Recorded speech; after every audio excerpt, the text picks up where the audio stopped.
Kembali lagi pemirsa di Kabar Pagi, terus meningkatnya angka kasus positif COVID-19 di DKI Jakarta berdampak pada tingkat keterisian tempat tidur di sejumlah rumah sakit rujukan COVID-19. Ya, di RSUP Persahabatan saat ini tingkat keterisian tempat tidur sudah mencapai 84%. Terima kasih Bu Yanti, nanti Dokter Erna bisa menambahkannya.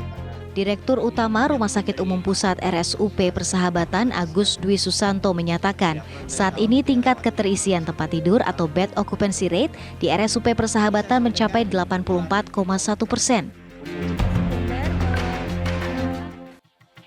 Strategi kita untuk persiapan tambah banyaknya kasus COVID di Jakarta khususnya. Per hari ini ada 55 pasien. Dan yang probable Omicron ada 14. Tapi ini ada sebagian yang belum keluar hasilnya. Jadi yang baru keluar adalah 14, karena kemarin ada beberapa pasien baru.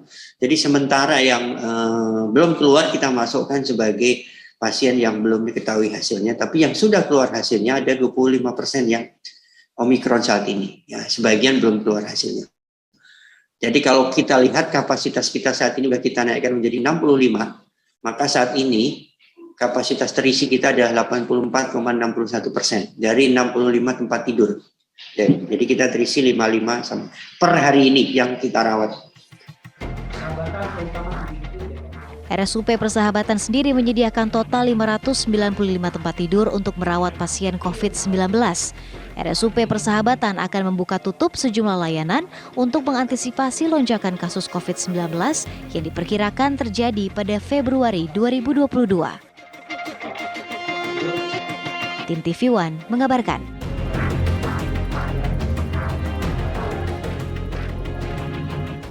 Pemirsa, kasus positif COVID-19 ini terus melonjak di DKI Jakarta.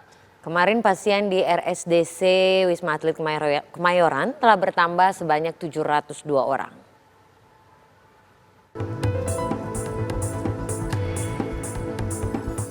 Pasien Rumah Sakit Darurat COVID Wisma Atlet Kemayoran Jakarta bertambah 702 pasien. Kini seluruh tower sudah kembali digunakan untuk merawat pasien COVID-19. Total kapasitas tempat tidur ada sebanyak 8.000 lebih dan kini telah terisi 5.000 pasien. 54% diisi oleh pelaku perjalanan luar negeri dan 46% diisi oleh pelaku perjalanan non luar negeri. Kapasitas tempat tidur yang ada di Wisma Atlet seluruhnya ada 8.173. Saat ini 5.174 pasien yang ada, 76% adalah simptomatis ringan, lalu sisanya adalah asimptomatis. 54% diisi oleh pelaku perjalanan luar negeri dan 46% diisi oleh pelaku perjalanan non luar negeri ya. Jadi terus pasien yang masuk hari ini cukup banyak, ada 702 pasien yang masuk. Itu 52% adalah pelaku perjalanan luar negeri, didominasi oleh negara-negara Arab Saudi, Malaysia dan Uni Emirat Arab. Sedangkan 48%-nya adalah non-PPLN.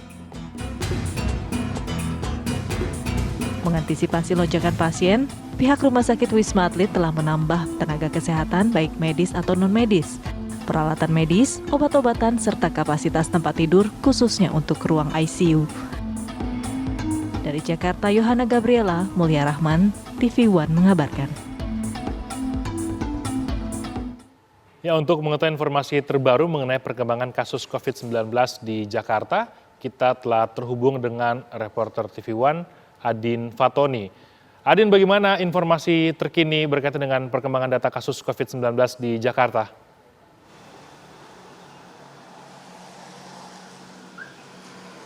Dengan meningkatnya bed occupancy rate di Rumah Sakit RSDC Wisma Atlet, kemudian juga peningkatan keseluruhan begitu mengenai tingkat konfirmasi positif Omicron atau COVID-19 di Jakarta, ini pemerintah Provinsi DKI Jakarta akhirnya memutuskan untuk mengikuti atau akhirnya pemerintah pusat ini memberikan arahan kepada pemerintah Provinsi DKI Jakarta lewat SKP 4 Menteri, kemudian juga surat edaran Kemendikbudristek untuk menurunkan tingkat kapasitas PTM di seluruh institusi pembelajaran atau sekolah dari tingkat SD, SMP, SMA yang ada di Provinsi DKI Jakarta dari 100 ke 50%. Dan hari ini adalah hari pertama atau efektif diberlakukannya pembatasan PTM dari 100 ke 50%.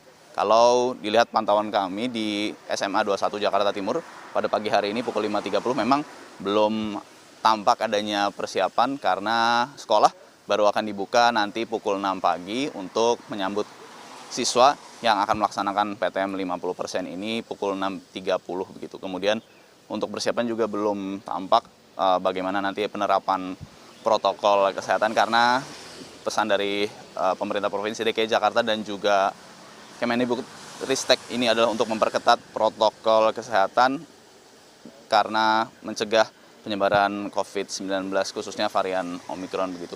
Kemudian dari jumlah atau dari penanganan yang sedang berlangsung begitu di mana sekolah sekarang semua harus 50% khususnya yang ada di Provinsi DKI Jakarta. Kemudian juga tingkat penyebaran COVID-19 yang meningkat. Ini Gubernur DKI Jakarta memerintahkan semua instansi untuk melakukan pengetatan protokol kesehatan, terutama dalam hal ini adalah soal sekolah di mana seluruh siswa diminta untuk memperketat protokol kesehatan. Kepada orang tua seluruh siswa yang bersekolah di Provinsi DKI Jakarta ini diberikan pilihan oleh Provinsi DKI Jakarta, khususnya dari SKB 4 Menteri, terkhusus oleh surat edaran Kemendikbudristek bahwa orang tua diberikan pilihan untuk apakah anaknya tetap diminta atau diajak untuk PTM atau kembali untuk PJJ atau pembelajaran jarak jauh. Dalam surat edaran tersebut, orang tua diberikan pilihan untuk mengantarkan anaknya PTM atau kembali untuk belajar daring atau pembelajaran jarak jauh. Demikian informasi terkini mengenai persiapan PTM 50% dari Provinsi DKI Jakarta SMA 21. Kembali ke Anda di studio.